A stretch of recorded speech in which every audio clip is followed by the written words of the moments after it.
I'm Annemieke Wolthuis. I'm a researcher, trainer, mediator, and also a substitute juvenile youth judge in the Netherlands. I'm working for a foundation called Restorative Justice Netherlands. I'm also the vice chair of the European Forum for Restorative Justice.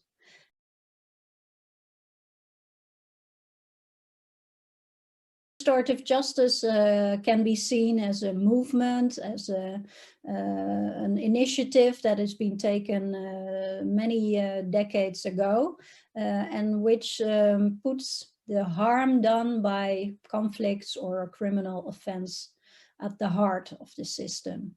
So instead of the criminal justice system, which is mainly focusing on the offense and on the offender, restorative justice mainly focuses on the harm done and how can you restore this harm. And important aspects of restorative justice are what we call the restorative justice triangle. And that means the victim or the person who's harmed, the wrongdoer, the offender, the suspect, and the larger community. So others can also be affected by a criminal offense. And that can be bystanders, but that can also be the larger community, like the municipality where something happens.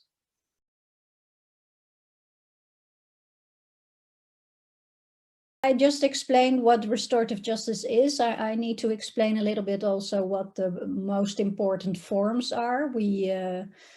You may have heard from victim-offender mediation, but also family group conferencing is a known restorative justice intervention, and also restorative circles can be used when there are issues that contain more people and where people within a municipality or within a society want to meet after conflicts.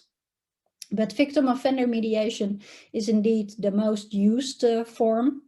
Here you see that the systems differ in Europe and in the world on how they exactly have included this in their systems.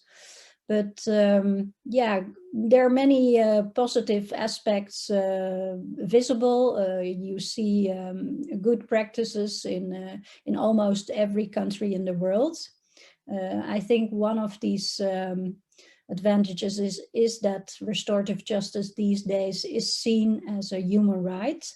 It is laid down in many international instruments from the United Nations, from the Council of Europe, from the European Commission, but also in different regions of the world. They made rules and regulations about that restorative justice is a way forward, that it is an alternative way of dealing with conflicts that we should prioritize. And also within criminal justice systems, you see more and more how restorative justice is has gained positions within laws and within policies. If I look at my own country, the Netherlands, we have an article in our criminal procedural law, and the challenge is then if you have a good law to also implement it. And I think that is the main challenge for most countries these days, that most have laws and regulations in place, but to really make sure that it's used, that people have access to restorative justice, that is for me the main challenge. So the figures should increase, but that is by letting people know that restorative justice exists, and by policymakers and by others that that it is really used.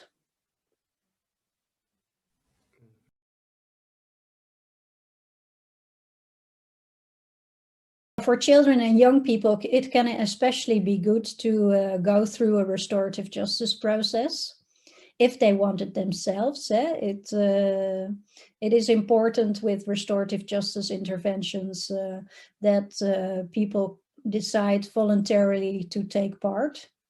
There should be a good system of preparation of information to the young person. There should be support persons if he or she needs support, and often parents are of course involved, but you need to also have well-trained mediators or facilitators doing the real, or making sure that the real encounter goes well, especially if the young person has to meet an adult victim, or adults around him or her. Then you should take care of power imbalances. All these things are important. But if young people go through such a process, they give back that that it's important for them that they were able to give their views, to really feel that justice has been done. That is something that you see in research that has been done about restorative justice worldwide. There are meta studies that show also that the experience that people have is that it feels often that justice has been done to them, and they also see that victims see that offenders often take responsibility, and they all parties feel listened to in such a procedure, and that is often through this face-to-face contact, but it can also be that the other party does not want to meet, but then you also have possibilities of indirect contact, so by writing a letter, by giving excuses in different forms, by sending flowers or whatever, but and then a mediator can play this role to be the messenger.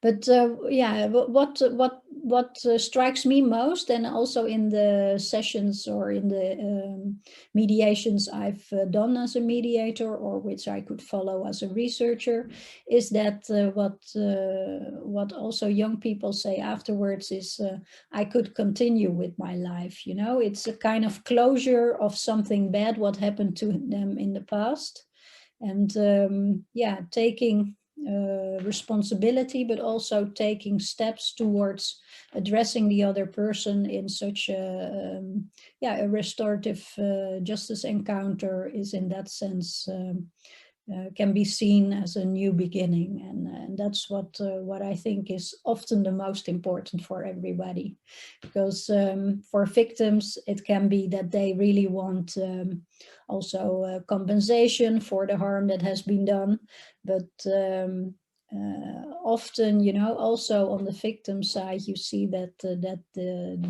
meeting the other person, and that they actually made plans for the future of what will we do when we meet again. And if that's clear, that's actually the most important for them, and not so much the financial compensation or something. Yeah, that can be a part, can be a relevant part, but the other aspects of relational